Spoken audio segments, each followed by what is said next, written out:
नमस्कार, स्वागत है आपका आवाज़ अड्डा में। और किसके दावे में दम, थोड़ा वो अंदाज़ा आपने लगा लिया होगा कि आज हम क्या बातचीत करने वाले हैं।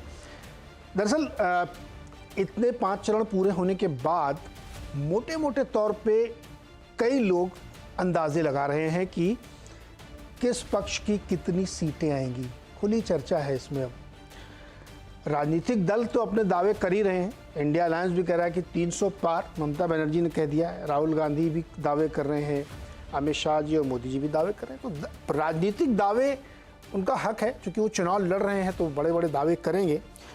लेकिन कुछ सेफोलॉजिस्ट, पोल स्ट्रैटेजिस्ट, पत्रकार, ये लोग भी दावे कर रहे हैं 5 चरणों के मतदान के बाद कि कौन सा पक्ष कितना सीटें जीत सकता है, किसके दावे में कितनी दम है, कहाँ सीटें बढ़ रही हैं, कहाँ सीटें घट रही हैं।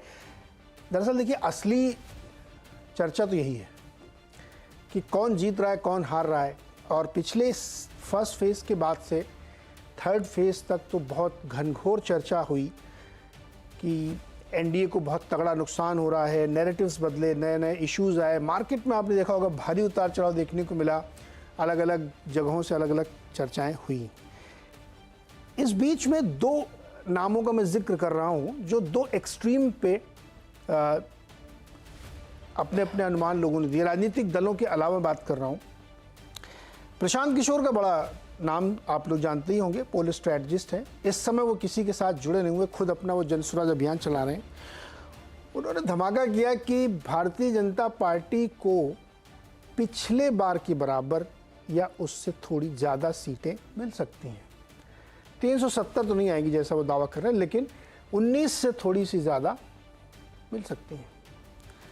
और कोई बहुत मटेरियल लॉस उनको नॉर्थ और वेस्ट में नहीं है, ईस्ट और साउथ में गेन है। तो जो थोड़ा बहुत मटेरियल लॉस नहीं था, थोड़ा बहुत लॉस था, तो वो गेन में कन्वर्ट हो जाएगा ईस्ट और साउथ से। ये उन्होंने अपनी थ्योरी दी, बड़ी चर्चा होगी, आपने भी सुना होगा। योगेंद्र यादव पुराने सेफोलॉजिस्ट हैं, लेकिन आजकल वो कांग्रेस के साथ हैं, पार्टी हैं, स्वराज अभियान चलाते हैं, जो भारत जोड़ो यात्रा के संयोजक थे। एक तरीके से उनको माना जाता है कि वो इंडिया कैंप के हैं। उनका ये दावा है कि 272 सीटें भी बीजेपी को मिलना मुश्किल है। तो एक ये पक्ष भी है और इसके समर्थन भी बहुत सारे एनालिसिस, बहुत सारे व्यू। 2 हमने इसलिए सिर्फ रेफरेंस सेट करने के लिए कि आज हम किस सेंस में चर्चा करने वाले, क्या समझने की कोशिश करने वाले हैं।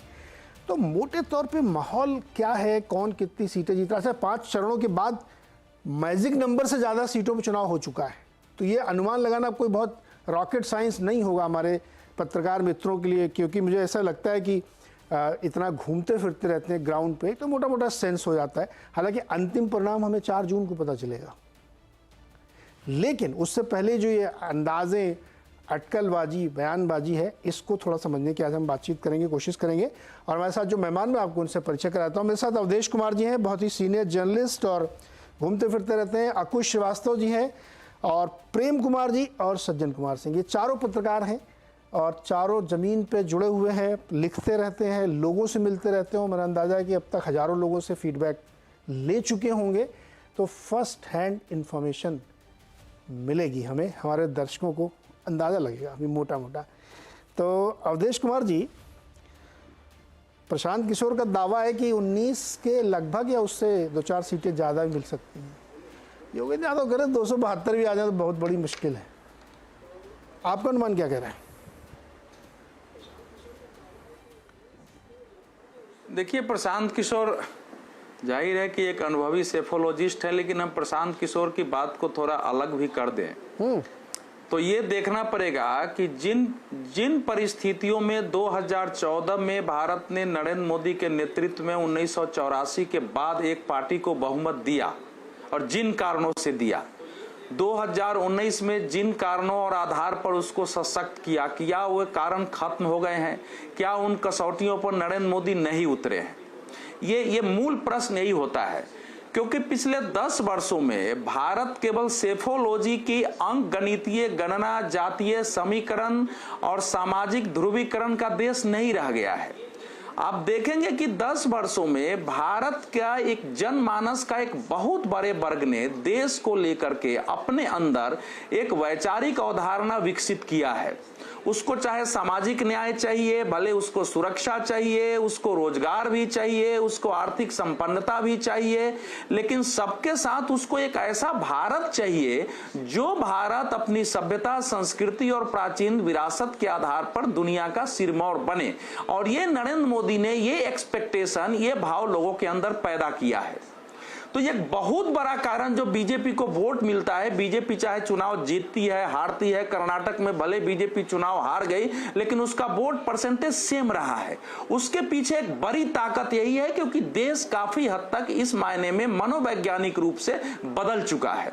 तो ये एक बड़ा कारण है जिसको प्रशांत किशोर भी समझते हैं। दुर्भाग्य से इस बदलाव को जो भाजपा विरोधी और आरएसएस विरोधी हैं, जो देश जो हिंदुत्व के ही सांप्रदायिक और बहुत मानते हैं कि बहुत छोटा विचार है, पीछे ले जाना है, न वो 2014 में समझ सके कि नरेंद्र मोदी की विजय का क्या कारण है या गुजरात में वो क्यों विजित हो रहे हैं, न 2019 में समझ सके और न 2024 में समझ सके। अब जरा एक एक क्षेत्र पर आते हैं। देखिए, उत्तर भारत में 245 सीटें हमको कुल मिलाकर अगर राज्यों को देखेंगे तो उसमें कुल मिलाकर इतनी है, जिसमें से भारतीय जनता पार्टी ने पिछली बार अपने गठबंधन के साथ कुल जोड़ लेंगे आपको तो 171-72 सीटें जीती थी कुल मिलाकर।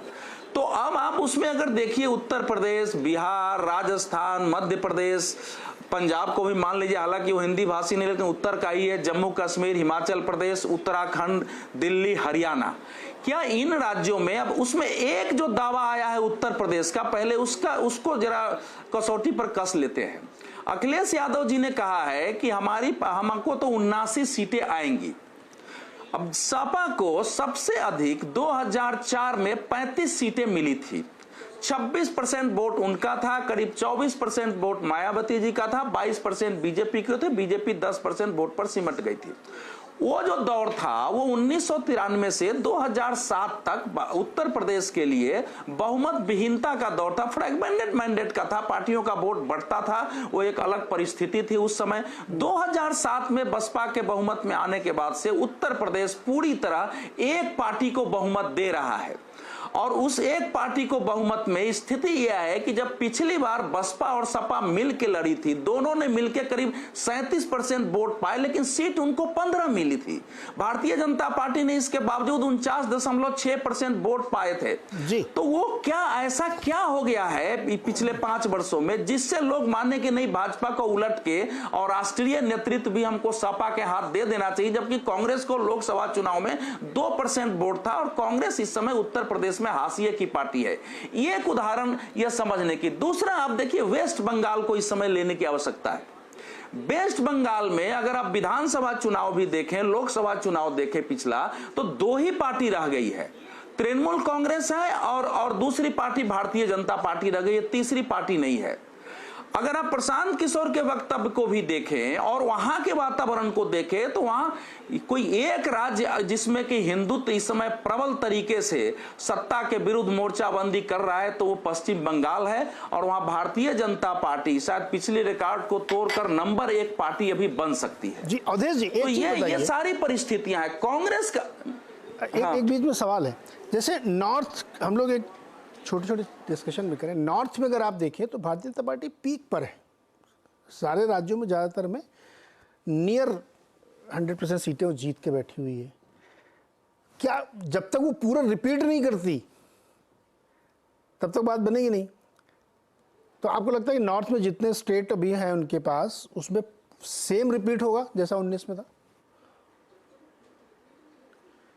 अब देखिए, मैं तो नॉर्थ की सारी सीटें मैं यहां से निकाल के बताया था, थोड़ा सा मतलब 176 गलत हो गया, 184 सीटें बीजेपी को है। टोटल बीजेपी की जो सीटें हैं 184 है, 184 सीट है। मुझे जरा पहली बार बोलने में थोड़ी गलती हो गई थी। हम लोग मोटा आंकड़ा देखिए इस समय, हाँ मोटा आंकड़ा। देखिए ऐसा है कि उत्तर के अगर राज्यों को हम लेते हैं,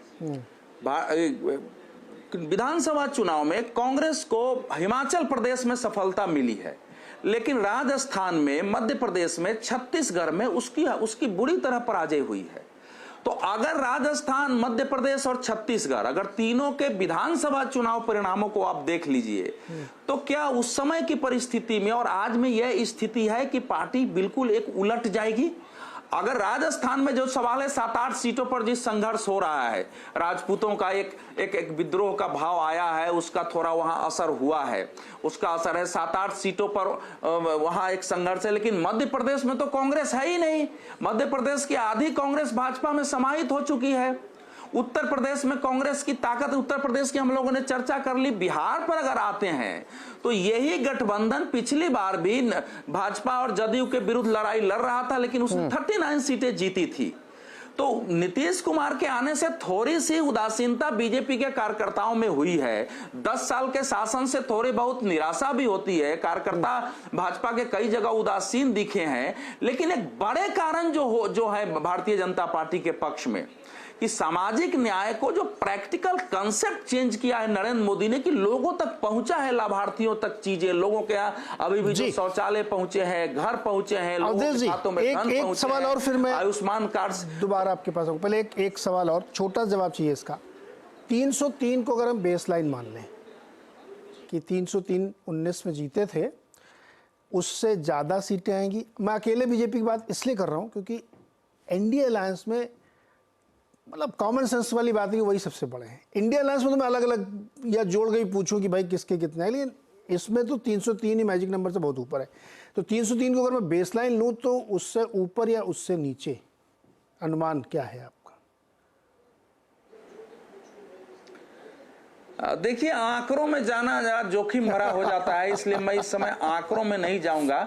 लेकिन मैं ये कहूंगा, नंबर न बताओ, ज्यादा चुनाव में बता सकते हो। अभी तक ऐसे नहीं, इस समय ऐसे फैक्टर नहीं दिखाई दिए हैं जिससे मैं मान लूं कि भाजपा की सीटें बहुत कम होने जा रही है। और हमको नहीं, एक सवाल और आपको करना चाहिए कि जब हम भाजपा के और गठबंधन इनकी सीट, तो कांग्रेस और बाकी की सीटें कितनी आएंगी? जब तक ये इस पर चर्चा नहीं कर लेंगे कहां से बढ़ेंगी, तो भाजपा की और बाकी की सीटें कैसे तय होंगी? अगर देखिए, आप कह रहे हैं कि उसके आसपास होगी या कम होने की गुंजाइश नहीं दिखती है, तो फिर खेल खत्म हो जाता है ना। अभी तो दूसरा कोई वैसी राय रखेगा तो उस पर डिस्कशन होगा। अभी प्रेम कुमार जी की बात चलते हैं। प्रेम कुमार जी, क्या माहौल दिख रहा है? जमीन पे घूम के आए, आप सुनाए क्या है? देखिए, माहौल तो आजकल सेफोलॉजिस्ट, आपने शुरू में ही बताया, 2 सेफोलॉजिस्ट के नाम रखे। एक को आपने कह दिया कि इंडिया गठबंधन के साथ है, दूसरे को बड़ा न्यूट्रली पेश किया। लेकिन दूसरे भी आपको बता दें, वो भी राजनीतिक पार्टी बना रहे हैं, उनके भी एमएलसी वगैरह जीत रहे हैं। रुको एक मिनट नहीं, आप सुनिए, आरोप लगा देते ना, आप एकदम सीधे मेरे को मत ठोकते हो। मैं सुनो, थोड़ा सा सुनिए, आप पर ही बोल रहा हूँ। अरे सर, आप ही को बोलना, लेकिन सफाई देखो, तुरंत सफाई है। योगेंद्र यादव ने स्वयं कहा है कि आप मुझे एक पार्टी मान सकते हैं, इसलिए मैंने कहा, मैं अपने मन से कुछ बोलता ही नहीं हूं। अब बताओ सर।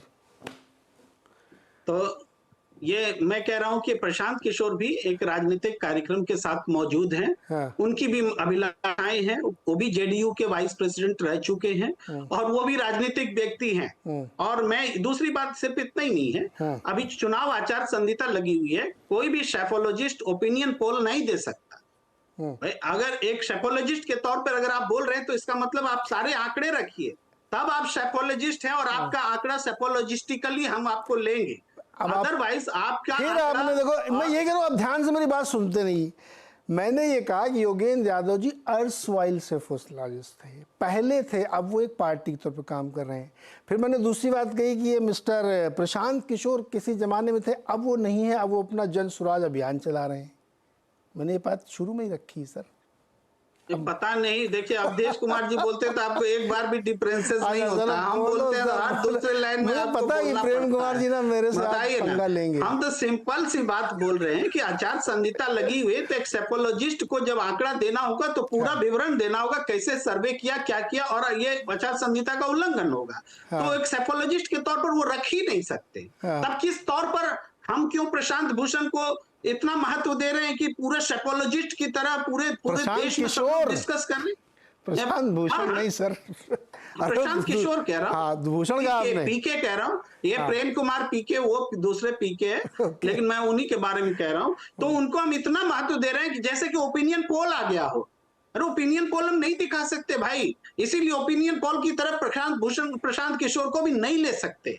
एक बात है क्लियर लिया, दूसरा वो भी पॉलिटिकल आदमी है, इसको क्लियर करते हुए अब मैं आता हूं, जैसे पीके ने बताया, मैंने भी एक आंकड़ा रखा, मैंने भी ट्वीट किया, इतनी सीटें आएंगी, उतनी सीटें आएंगी। तो एक पत्रकार का आकलन है, ये सेपोलॉजी नहीं है। मतलब एक पत्रकार का आकलन है ये, उनके भी कहने को हम आकलन बोले तब ठीक है, सेपोलॉजिस्ट बोले तो घपला हो जाता है, तब तो फिर चुनाव आचार संहिता का उल्लंघन होगा। ये बात हम क्लियर कहते हैं। अब ये जो हम जो अपना आकलन रखते हैं, हमने भी रखा है कि भाई महाराष्ट्र में भारतीय जनता पार्टी की बहुत दुर्गति है, बीजेपी डबल डिजिट भी नहीं आएगी, मेरा मानना है। इसी तरीके से आप देखिए ओवरऑल फिगर, हम मानते हैं कि इंडिया गठबंधन को 307 का फिगर हम दे रहे हैं, हम बीजेपी को 204 का फिगर दे रहे हैं, हम स्टेट वाइज बोलिए, स्टेट वाइज बात करते हैं। यूपी में हम 42 का आंकड़ा दे रहे हैं एनडीए को, 48 का, और इसको इंडिया गठबंधन को 32 का आंकड़ा दे रहे हैं। और ये नहीं, 5 चरण के चुनाव हो चुके हैं, सिर्फ 2 चरण बाकी है, 115 सीट ही बाकी है, ज्यादातर तो चुनाव हो चुके हैं। सारे फीडबैक्स के आधार पर ये है, हो सकता है हम आकलन से दूर रहे, कम रहे, फेल हो, सफल हो, अलग चीज है, लेकिन ये जो पूरे देश में है, एक बदलाव की बयार बह रही है। और ये बदलाव की बयार हर तरह से नजर आ रहा है भाई। अब तो नरेंद्र मोदी जी को बोलना पड़ रहा है कि परमात्मा ने उनको किसी कार्य के लिए भेजा है, उनके सहयोगियों को बोलना पड़ रहा है कि ये मोदी भक्त हैं हमारे जगन्नाथ भगवान जी, इनको ये सारी चीजें कहनी पड़ रही है ना। आपने कहा बीजेपी को 204 है ना? जी। तो ये 303 से 204 कहाँ कम हो रही है उनकी, ये बताओ। महाराष्ट्र, कर्नाटक, ये 2 सबसे बड़े स्टेट, बिहार, यूपी, ये 4 स्टेट, और राजस्थान, 5 बड़े स्टेट्स हैं जहां पर कि उनको बड़ा घाटा होता दिख रहा है। ये पांचों मिला के 100 सीट कम हो जाएंगी, 20-20 सीटें कम से कम। मतलब हमने 5 बताए, और बाकी जगहों पर भी थोड़े, जैसे पूरे छोटे छोटे स्टेट्स जो हैं, जिस जहाँ 1 है या 2 है, चाहे केंद्र शासित प्रदेश हो या देश, वहां मैं देखता हूं कि 13 और 9 बट रहा है, 13 इंडिया को आएगा, 9 एनडीए को आएगा। इस बार स्थिति बदल जाएगी। यूपी में कितना आप आकलन? मैंने 42-38 का आंकड़ा रखा है, 42 और 38 जी। ओके, और इसमें कर्नाटक का देखिए, कर्नाटक में इस बार एकदम स्थिति बदल गई है। मैं थोड़ा देख करके ही बोलूंगा, क्योंकि बोलने का भी खतरा रहता है। कर्नाटक में 28 सीटें हैं, सारे स्टेट्स का है मेरे पास में। उसमें कर्नाटक के में एनडीए के लिए सिर्फ 6 सीटें का अनुमान है जी। ओके, एनडीए की 6 सीटें आएंगी, 22 सीटें इंडिया अलायंस में की। इतना आप जो मुझे सदाचार बता रहे थे, मैं तो यही पूछ रहा हूँ कि आकलन क्या है आप लोगों का? आकलन तो रख ही सकते हैं। अरे दादा, फिर मैं अपनी बात दोहराऊं क्या? मैंने कहा कि पुराने सेफोलॉजिस्ट जो एक्सट्रीम व्यू लेके दोनों बैठे हुए हैं, एक इधर एक उधर। नहीं, मैं सुनूंगा नहीं, मैंने पहले ही अपनी बात रख दी है। सेफोलॉजिस्ट के तौर पर जब हम बात करते हैं तो ओपिनियन पोल हो जाता है वो। सुनो, प्रेम कुमार का आंकड़ा ओपिनियन पोल नहीं है। सुनो सर, अच्छा एक मिनट सर, एक मिनट सुनना, अभी प्रैक्टिकल बात करें, एकदम ज्ञान वाली बात नहीं। ये ओपिनियन पोल नहीं है। आपका आकलन कैसे सपने में आया था कि आपने 10 जगह फोन करके पूछा है ना, कैसे आकलन निकाला आपने बात की 10 लोगों से, तो ओपिनियन लिया, व्यू बनाया, नंबर डाला। इतना तो सबको समझता है कि जनता से बात की जाती है, एक नंबर। अरे तो जनता से बात की, बोलने दीजिए। नहीं, दोनों में बहुत फर्क है, मिला मत दीजिए। अब दोनों पीके एक कैसे हो सकते हैं? वो सेपोलॉजिस्ट है, उनकी एक पद्धति है, और पत्रकार बोलते हैं दादा। प्रेम कुमार जी, आप 90 मतलब, उन्होंने कोई ऐसा सर्वे नहीं किया जिसपे वो अपना आकलन दे रहे हैं। उन्होंने सर्वे किया? देश समझाना पड़ेगा पब्लिक को कि प्रशांत भूषण जरूर सेपोलॉजिस्ट हैं, लेकिन फिलहाल ऐसे ही बात करें जैसे प्रेम कुमार बात कर रहा है, ये बोलना पड़ेगा। एक मिनट सुनो ना, पहली बात तो आप प्रशांत भूषण मत बोलो, प्रशांत किशोर है वो। मैं प्रशांत किशोर जी। हाँ, ओके। आ जाओ, चलो अक्कू जी के पास चलता। आप ना टची हो जाते बहुत। अक्कू सर, देखा 2 एक्सट्रीम व्यू है। एक व्यू के साथ प्रेम कुमार जी अपने आप को जेल कर रहे हैं और मुझे डांट रहे हैं, आप मुझे ऐसे मत बोलो। आप बताओ, आप किस तरह, आपका आकलन कैसा है बताओ। देखिए, प्रेम कुमार जी को भी मैं जानता हूँ, अवधेश कुमार जी को भी जानता हूँ और सज्जन जी को भी जानता हूँ। तो दुर्भाग्य या सौभाग्य है कि बहुत कुछ ये पता हो जाता है पहले कि कौन क्या कहेगा। आप मेरे बारे में भी कह सकते हैं, उसी तरीके से बात कर सकते हैं। तो ये लगभग तय हो गया और अब मीडिया में यही हालत हो गई है कि बहुत कुछ न्यूट्रल होकर के कहने वालों की कोई औकात नहीं रहती है। और जब तक आप एक तरफा बातचीत नहीं करें, ये मेरा मुझे लगता है, और मुझे लगता है ठीक ही है, आजकल ऐसा ही चल रहा है, शायद ये लोग भी सहमत होंगे। अब जहां तक बातचीत है कि कितना होगा, कहाँ होगा, कैसे होगा, ये 1.5 महीने में कुछ बदलाव हुआ जरूर है, लेकिन ऐसा बदलाव नहीं हुआ है कि वो बिल्कुल क्रांति कर दे। मुझे नहीं लगता। और मुझे जो मैं सबसे महत्वपूर्ण बात देख रहा हूं कि अब देश में वोटर जो है वो कंसोलिडेशन पर ज्यादा जा रहा है। वो जहां है, जहां रहना चाहता है, और फ्लोटिंग वोट बहुत कम होता जा रहा है। ऐसा नहीं मैं कह रहा हूं कि बिल्कुल नहीं हो रहा है, लेकिन अब फ्लोटिंग वोट बहुत कम हो रहा है। तो इसलिए बहुत ज्यादा संभावनाएं हो अदला बदली की, ये मुझे बहुत आभास नहीं हो रहा है। और अगर आप उत्तर प्रदेश की बात करें तो 1.5 महीने पहले मैं ही था कि 70 सीटें तो पक्की थी और 10 सीटों पर बातचीत कर लेते हैं। लेकिन अब ऐसा मैं नहीं कह सकता। क्यों? क्योंकि चीजें बदली हैं, कुछ बयान बदले हैं, लोगों का तरीका बदला है। और उत्तर प्रदेश को अगर आप लें तो जो सबसे ज्यादा वनरेबल है वहां पर वो है बसपा। बसपा को पिछली बार 10 सीटें आई थी, लेकिन मुझे लग रहा है कि अब वो सीटें उस पर कब्जा करने की कोशिश होगी भाजपा की और सपा की। तो ज्यादातर उसमें जो है समाजवादी पार्टी कोशिश में आगे बढ़ने की कोशिश कर रही है। और वो कहां तक सफल हो पाती है नहीं कह सकते। उसकी वजह भी है क्योंकि बसपा जितनी सीटों पर जीती थी वो 5,000 वोटों से लेकर के और 1,61,000 मैक्सिमम जो है लालगंज वाली सीट जो है 1,61,000 से जीती थी। और बाकी 5,000 से लेकर के आगे जिसमें श्रावस्ती थी वो 5,000 के आसपास की वोट जीती थी। तो इस पर कब्जे की ज्यादा वो है।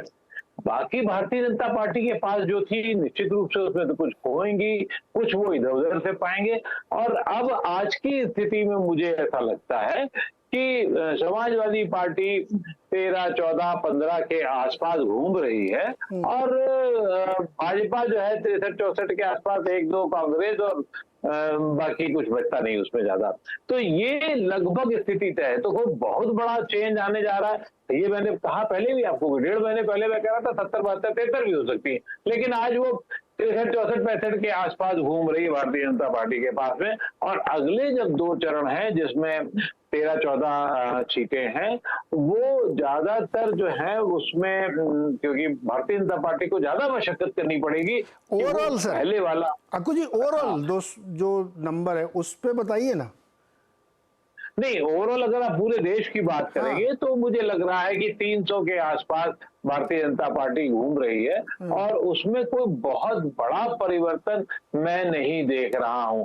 जहां भारतीय जनता पार्टी बिहार में कुछ सीटें खोएगी, उत्तर प्रदेश में लगभग बराबर की स्थिति रहेगी, राजस्थान में 3-4 सीटें 5 सीटें खो सकती है, कर्नाटक में 3-4, 5 सीटें खो सकती है, तो वो पश्चिम बंगाल में कुछ पा लेगी, उड़ीसा में कुछ पा लेगी, तेलंगाना में पा लेगी, आंध्रा में पा लेगी, 1-2 वाले और राज्य दक्षिण के हैं वहां पा लेगी। तो लॉस कहाँ है? आप कह रहे हो यूपी में स्टेटस को है, तो लॉस किधर है? मतलब ये जो लॉस आप बता रहे हो, जब मैं 300 के आसपास जब कह रहा हूं तो उसमें मैं लॉस कहाँ बता रहा हूँ? वो 3 सीटों का ही खेल बता रहा हूँ ना। नहीं, तो आप ये बता रहे हो इधर कर्नाटक इन सब में कहीं कहीं कुछ हो सकता हो, फिर वो 300 नंबर भी कैसे मेंटेन होगा?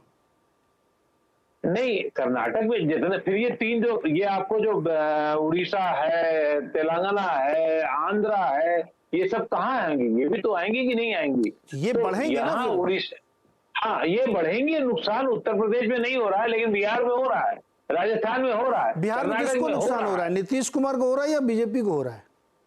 नहीं, नीतीश कुमार को हो रहा है। तो फिर बीजेपी में फर्क नहीं पड़ेगा सर?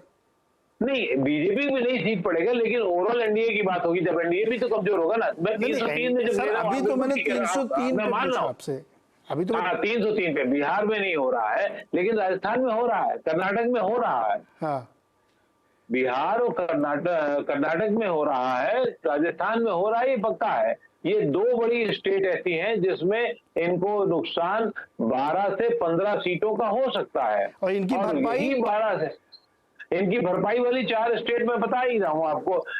मतलब पश्चिम बंगाल है, उड़ीसा है, तेलंगाना है, आंध्रा है, और एक एक दो तमिलनाडु और केरल भी है। और महाराष्ट्र में कोई नुकसान नहीं होगा? महाराष्ट्र में होगा नुकसान। अब आप ये बात, ठीक है, मैं भूल गया था उसको, महाराष्ट्र में नुकसान हो गया, लेकिन महाराष्ट्र में 5-7 सीटों का अगर बीजेपी को होता है, इससे ज्यादा मुझे नहीं लग रहा है कि 5-7 सीटों से बीजेपी का ज्यादा। आपको सर इसमें फिर मैथ ठीक नहीं बैठती है। आप नुकसान वाले ज्यादा गिना रहे हो, गेन। अरे आंध्रा में कौन सा 20 सीटें बीजेपी जीत लेगी, 10 सीटें जीत लेगी? नहीं, आंध्रा में है ही नहीं, आंध्रा में 6 सीटें हैं, 6 में 4 सीटों पे बोल रहे हैं। अगर 4-4, 5-5 सीटें राजस्थान में, कर्नाटक में, महाराष्ट्र में, इस तरह में अगर हटो 15 पश्चिम बंगाल 20 सीटें अगर कम हो गई तो 303 में 20 घटाइए तो कहां से मेकअप हो रही? कहीं मेकअप की गुंजाइश? मैं कह रहा हूँ 17 की ये जो गिनती गिनी जा रही है, जिसमें पश्चिम बंगाल, फिर बता रहा हूँ आपको, 7-8 सीटें पश्चिम बंगाल में मैं समझता हूँ, उड़ीसा में 5-6 सीटें समझ रहा हूँ, तेलंगाना में आपको 2-3 होंगी, आंध्रा में आप 2-3 मान लीजिए, 1-2 केरल और तमिलनाडु में होंगी, तो 300 के आसपास घूम रही है। ओके सज्जन कुमार, यार टॉप डाउन अप्रोच लेना, पहले तो ये बताओ आपकी वहां, फिर उसको आप सिद्ध करो। ये मतलब जर्नलिज्म वाला रूल लगाओ। टॉप डाउन ओवरऑल 303 या इंडिया अलायंस, जो भी आपके व्यू हो, जैसे अभी प्रेम जी बता रहे थे, किसको कितनी मिल रही है, फिर बताओ क्यों।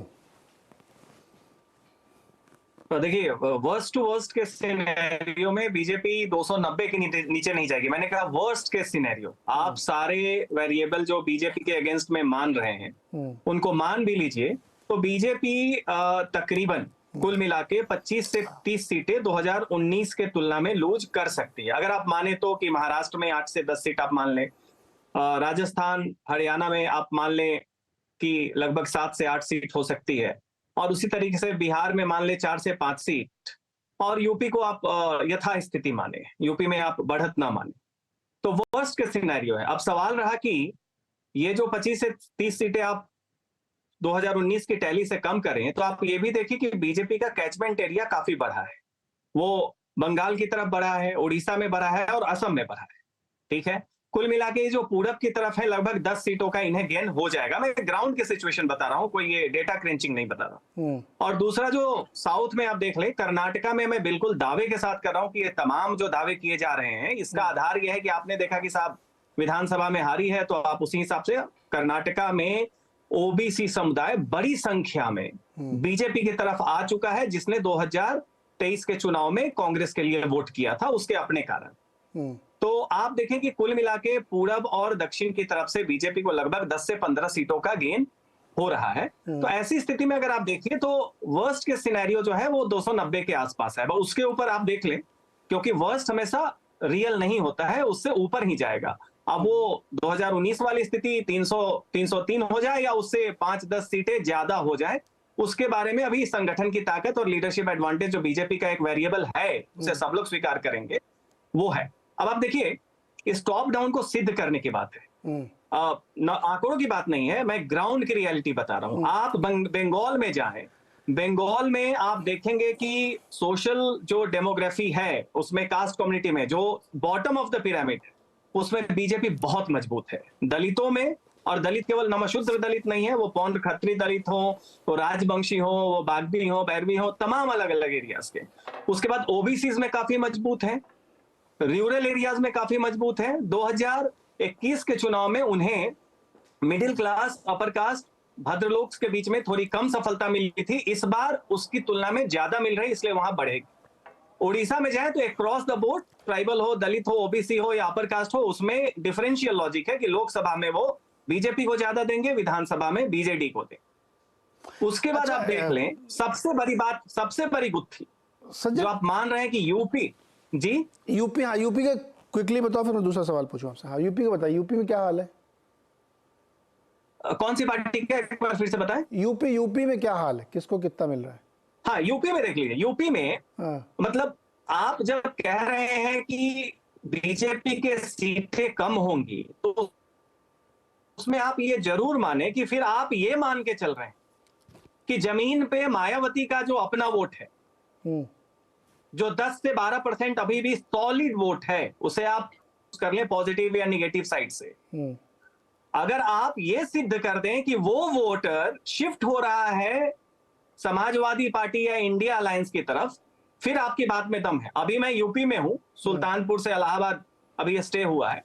मैं आपको बता रहा हूं, जो हर सीटों पे जहां भी हम जा रहे हैं, दो चीजें जरूर टेस्ट कर रहे हैं। एक कि मायावती का जो जाटव और रविदास कम्युनिटी का वोटर है, वो कितनी मजबूती से मायावती के साथ है या शिफ्ट कर रहा है और किधर कर रहा है। मैं आपको बताऊं, 1-2 सीटें, और वो 1-2 सीट सरप्राइज हो सकती है, और वो कांग्रेस की सीट है, 1-2 सीट मैं बता रहा हूं, उसको छोड़ के मायावती का जो वोटर है वो मजबूती से बीएसपी के साथ है। अब बताइए कि 2019 में जो आपको 10 से 15% हर जगह एडिशनल वोट मिल रहा था समाजवादी पार्टी को, उसकी क्षतिपूर्ति आप कहां से कर रहे हैं? और अगर उसके ऊपर आप ये दावा करें कि आप बीजेपी से ज्यादा जीत रहे हैं, या सॉरी 2019 से ज्यादा जीत रहे हैं, ठीक है, मैं लौट के आता हूं। अभी मेरा एक सवाल है, इसका जवाब मैं सबसे चाहूंगा, एक ही सवाल है, लेकिन इसका जवाब मुझे समझाइए। देखिए, जो आप लोगों के एनालिसिस है वो बिल्कुल अपनी अपनी जगह सही है, सबका अपना अपना आकलन होता है, उस पर कोई क्वेश्चन मार्क नहीं हो सकता।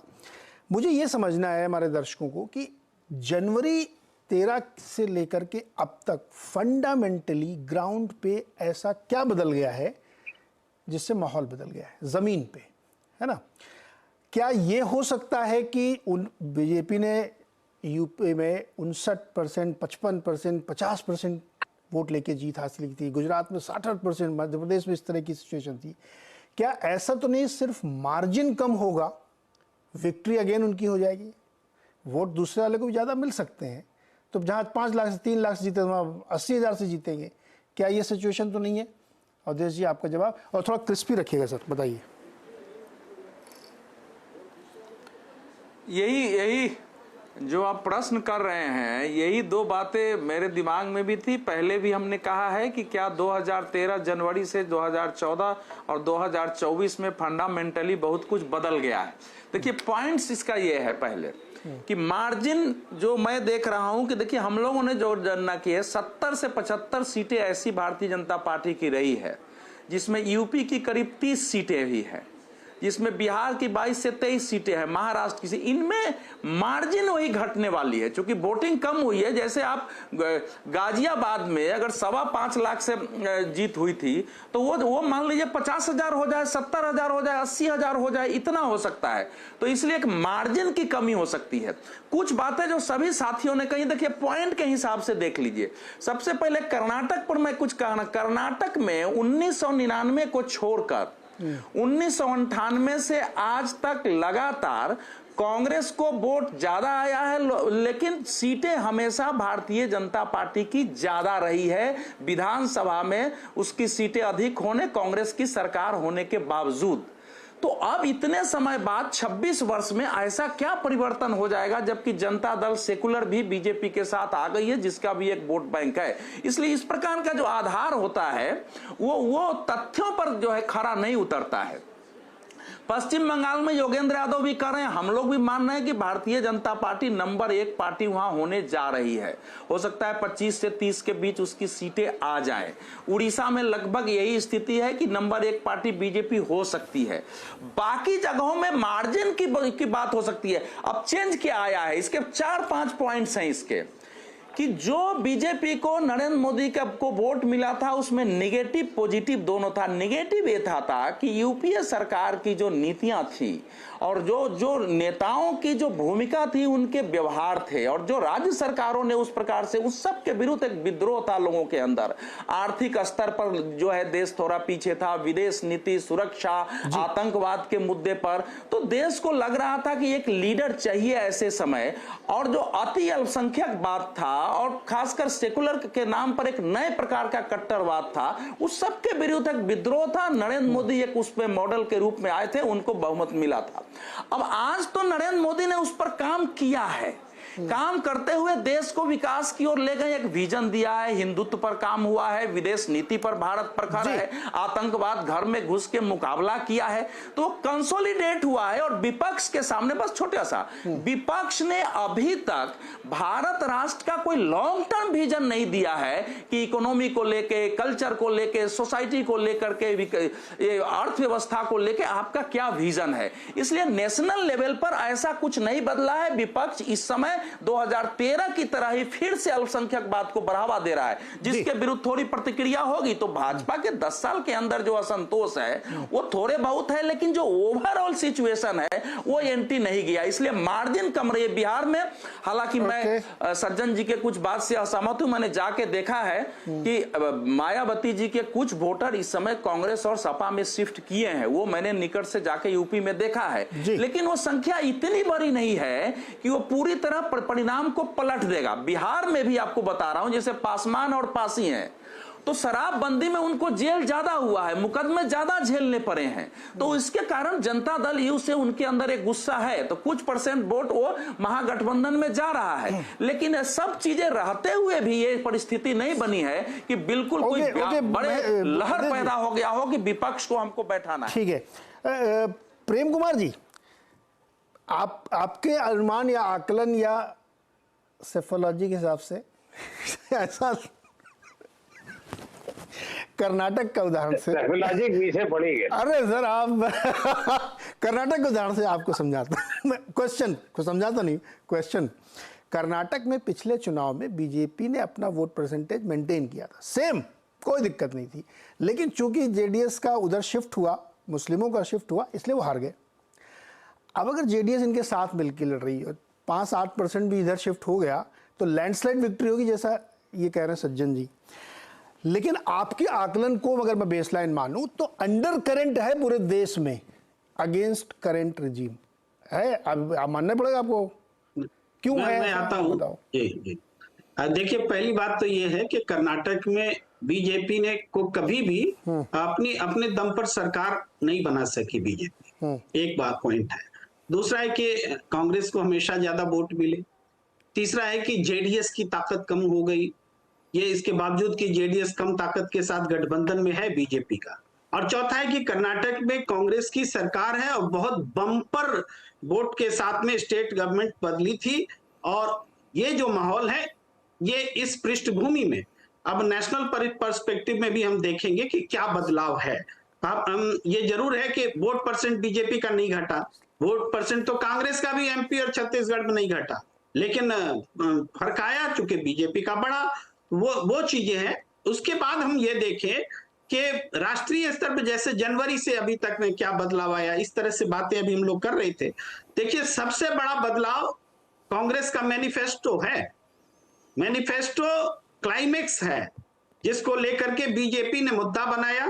बीजेपी के मैनिफेस्टो की बातें आप जनता से पूछिए, 2-4 लाइन भी नहीं बोल पाएंगे, लेकिन कांग्रेस की पूछिएगा तो कुछ ना कुछ बता देंगे। तो कांग्रेस का मैनिफेस्टो जनता तक गया। दूसरी बात है कि जो बदलाव है वो है कि एनडीए में बदलाव है। जैसे कमजोर जेडीयू है बीजेपी के साथ, कमजोर शिवसेना है बीजेपी के साथ, या एनडीए में वैसे दल ही नहीं है जिनके पास में सांसद हो, ये कमजोर एनडीए है। इसके अलावा आज इस बार कोई पुलवामा जैसी घटना नहीं है कि कोई राष्ट्रवाद की बात आ गई और बीजेपी के साथ सारे मतभेद लोग भूल करके वोट देने चले जाएंगे, वो भी नहीं है। ये एब्सेंट होना भी एक विपक्ष को खड़ा करता है। विपक्ष जो है इंडिया गठबंधन के रूप में खड़ा हुआ है, जो 2019 में नहीं था। और कांग्रेस को आप आंकड़ों में नहीं देख सकते कि 2% वोट है कि 6% वोट है उत्तर प्रदेश में। इसको इस रूप में देखना होगा कि क्षेत्रीय दल क्यों ललायित रही कांग्रेस के साथ में गठबंधन करने के लिए। यानी एक कहीं ना कहीं पूरे राष्ट्रीय स्तर पर एक वोट बैंक जो है वो कांग्रेस से जुड़ा, और वो वोट बैंक सिर्फ मुसलमानों का है ऐसा नहीं है। वो वोट बैंक उन लोगों का है जिनको लगा कि संविधान खतरे में है।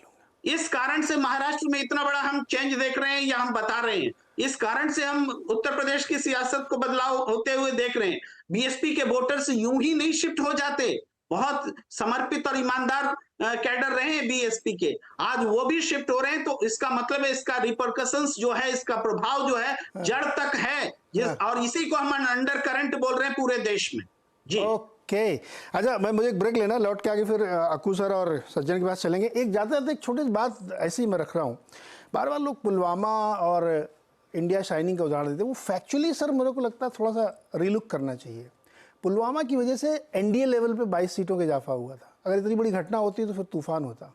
तो इसलिए मुझे लगता है उदाहरण थोड़ा सा रीलुक की ज़रूरत है।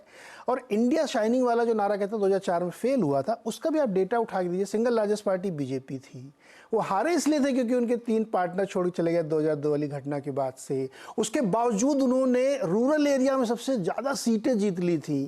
तो अगर डिटेल में जाओगे तो वो भी लगता है कि नहीं, वो सही तुलना नहीं, जैसे बहुत सारे लोग कहते हैं इंडिया शाइनिंग टाइप का माहौल चला। ये माहौल डिफरेंट है, इसलिए उसको थोड़ा अलग नज़र से देखने की ज़रूरत है। एक छोटा सा ब्रेक के बाद आप लोगों को एक बहुत दिलचस्प नंबर बताऊंगा और फिर उस पर आधारित सवाल होंगे। छोटा सा ब्रेक, लौट के आते हैं अभी।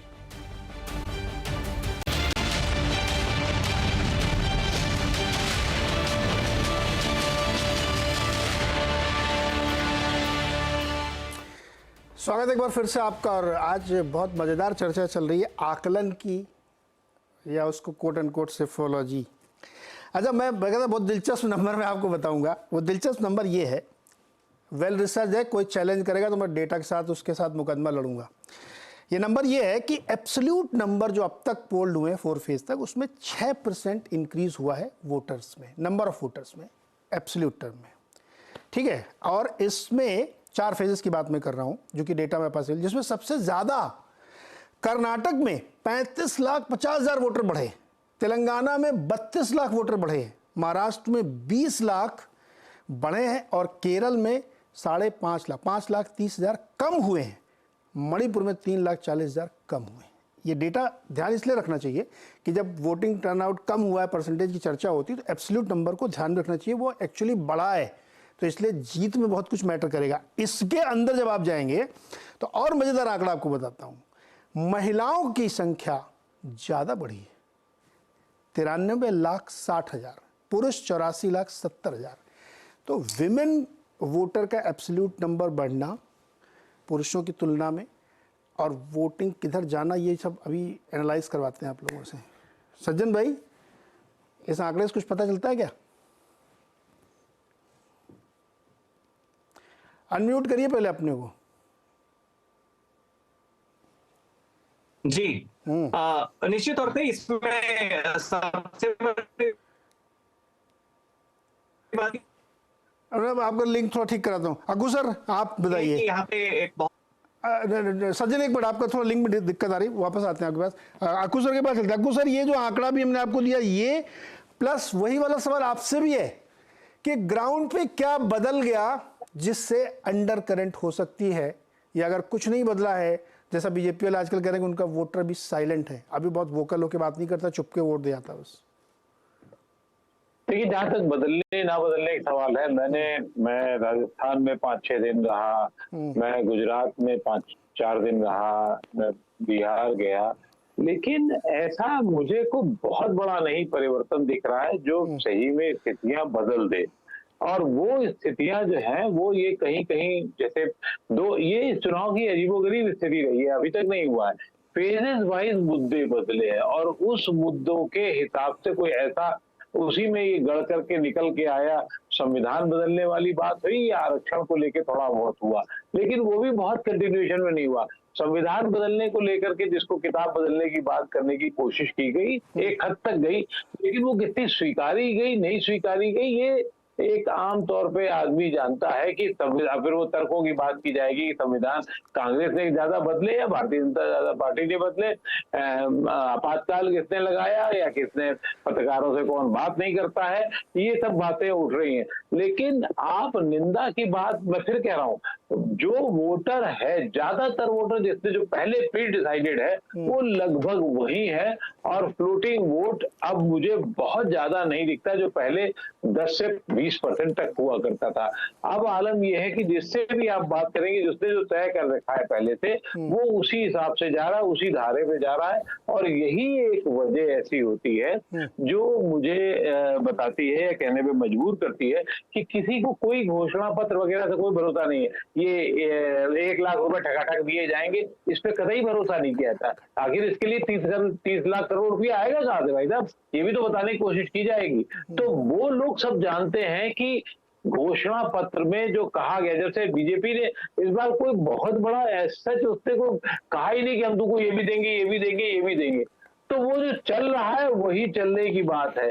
ये बात सही है कि बीजेपी से कुछ लोग नाराज हैं, व्यापारी थोड़ा सा रुष्ट है, कोई ऐसा बड़ा मुद्दा नहीं आ रहा है, लेकिन उनके सामने कोई बहुत बड़ा, वो ये भी कहते हैं कि बहुत बड़ा हमारे सामने कुछ है नहीं, तुम कहाँ जाएंगे। इसलिए यही जो कह रहे हैं, कम से कम देश मजबूत हो रहा है, चीजें दिख रही हैं सामने, चाहे वो बाजार को लेकर के हो, चाहे वो अन्य विषयों को लेकर के हो, कुछ तो काम हो ही रहा है। ऐसा भी नहीं कि बेरोजगारी बिल्कुल, सरकारी नौकरियां नहीं है, कम है, ये निश्चित रूप से सही है, लेकिन कहीं ना कहीं रोजगार के अवसर तो दिख रहे हैं लोग ये मानते हैं। और जहां तक नए वोटर की बात है, ये दुर्भाग्यपूर्ण है कि मतलब जितने वोटर हो सकते थे वो उन्होंने लिस्ट ही नहीं करे। 35% लोगों ने सिर्फ लिस्टिंग कराई अपनी। तो ये भारतीय राजनीति की जो दुर्दशा होने जा रही है, सिर्फ वायदों पर, उस पे लोग बहुत ज्यादा ध्यान नहीं देना चाहते हैं शायद। ओके, सज्जन कुमार जी ये जो महिलाओं की मतदाता संख्या बढ़ी है, इसका कोई असर हुआ है क्या या हो सकता है क्या? नहीं, ये देखिए बिल्कुल जो युवा है उसमें आप महिलाओं में भी आप एज फैक्टर को ले, जो नए मतदाता बने हैं उसमें महिलाएं और युवा में 2 चीजों का ध्यान रखें कि बीजेपी को वेलफेयर स्कीम्स में, चाहे कांग्रेस आए कर्नाटक में, चाहे बीजेपी आए कहीं भी आए, लगभग समानता है।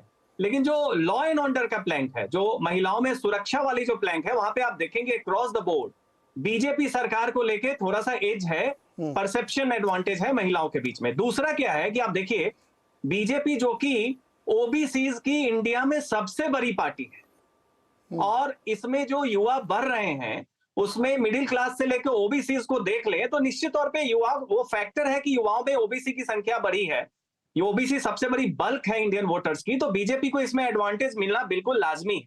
तो इस तरीके से जो ये नया वोटर बेस है उसमें आप देखिए, चाहे वो महिलाओं में सुरक्षा की बात हो या ओबीसी जो रिलेटेड फील करते हैं बीजेपी से, क्योंकि सबसे ज्यादा ओबीसी चेहरा इनके पास है, प्रतिनिधित्व बीजेपी सबसे ज्यादा देती है, तो निश्चित तौर पे युवाओं के लिए काफी ज्यादा होगा। जो संविधान वगैरह की बात है, ये देखिए ये दलितों के एक वर्ग में ज्यादा चला है। यहाँ पे जाटव रैदास कम्युनिटी यूपी में हो या महाराष्ट्र में महार कम्युनिटी हो और साउथ इंडिया में जो दलित हो उनके बीच में ज्यादा चला है। कहीं भी आप ये नहीं देखेंगे कि ये संविधान बदलने के बाद ओबीसी कम्युनिटीज में या दलितों में भी जो बाकी हैं, खटीक है, पासी है, वाल्मीकि है या सरकार है, ये या बाकी मातंग और चंबार दलित जो महाराष्ट्र में, इनके बीच में ये सब नैरेटिव नहीं है। सज्जन भाई ये बताओ, 1 लाख रुपया भी तो मिलेगा, 8,500 रुपया महीना मिलेगा, स्कूटी की EMI हो जाएगी, वो नहीं असर करेगा महिलाओं? नहीं नीरज जी देखिए, बढ़िया स्कूटी आ जाएगी चमचमाती हुई। नहीं एक ही बात मैं ट्विटर स्पेस से कहूं और आप CNBC से कहें, आपकी बात को ज्यादा सीरियसली ली जाएगी। तो देखिए कौन कह रहा है, जनता उस हिसाब से चीजों को देखती है, ना कि क्या कहा जा रहा है। उस हिसाब से तो 2019 में राहुल गांधी बहुत बड़ी बात बोल रहे थे, बीजेपी साल भर में 6,000 दे रही थी, राहुल गांधी हर महीने 6,000 का कर रहे थे। जनता जो है वो अनुभव से और उदाहरण से चलती है, लॉजिक से या भाषणों से नहीं चलती है, खासकर आपका कथना। ओके अवधेश जी, एक सवाल मेरे को हमेशा कचोटता रहता है, वो सवाल ये है जी कि मतदाता कब तय कर लेता कि मुझे किसको वोट देना? ये स्विंग वोटर और अंतिम समय में तय करेगा, 15 दिन पहले तय करेगा, आज रात में तय करेगा, ये बहुत सारी जो थ्योरी चलती है मुझे समझ नहीं आती है। मतदाता कब तय कर लेता है कि मेरे को किसको जिताना, किसको हराना है? 6 महीने पहले, साल भर पहले, या 15 दिन पहले, या 24 घंटा पहले?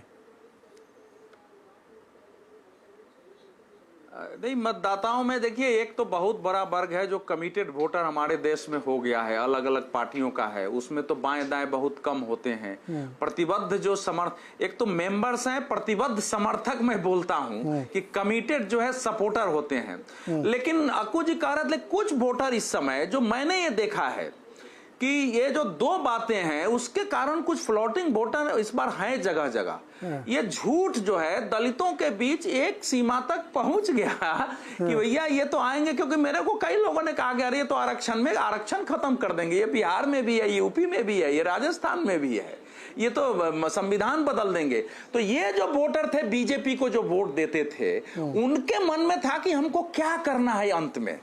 दूसरा इस बार का जो फ्लोटिंग वोटर एक था वो ये था कि बीजेपी ने जो कई कैंडिडेट्स को देश भर में तीसरी बार रिपीट किया है उनको लेके एक एंटी इनकम्बेंसी थी, जो सोच रहे थे कि हम इनको वोट दे कि नहीं दे। ये कितने परसेंट बीजेपी के अंदर ही, मैं विपक्ष की बात नहीं कर, कितने परसेंट नहीं, ये परसेंटेज देखिए, ये 3%, ये 2%, 3% से ज्यादा लोग इतने होते नहीं है कहीं। परिणाम को प्रभावित मैंने अपने जीवन में देखा है पूरे, नहीं यही तो मैं कह रहा हूं, नहीं चुनाव को प्रभावित कर रहे हैं। कैसे कर रहे हैं? थोड़ा जो बीजेपी को लेके थोड़ा जो हम लोग इस समय कमजोर जो बता रहे हैं कि एकदम से नहीं कह रहे हैं कि 370 आ जाएगी, उसका कारण जो है 3 है। पहला कारण यह है कि बीजेपी के वर्कर्स उसके अपने सपोर्टरों में सरकार को लेकर थोड़ी उदासीनता है, लोगों के काम नहीं हुए हैं, परेशानी आने पर उनको स्वयं परेशानी उठानी पड़ी है, कई बहुत अच्छे लोगों को पद कुछ नहीं मिला है, गलत लोगों को मिला है। तो वो जो एक वर्ग था 10 वर्ष में हुआ है, वो एक वर्ग जो एक्टिव पॉलिटिक्स में रहता है उसको थोड़ी दिक्कत आई है कि भाई आपने अशोक चौहान को राज्यसभा दे दिया, आपने आरपीएन सिंह को राज्यसभा दे दिया और हम लोग मुंह ताकते रहे। तो ये 3-4% वोट बीजेपी को जो थे वो थोड़े उदासीन थे, तो इसीलिए हम लोग कह रहे हैं।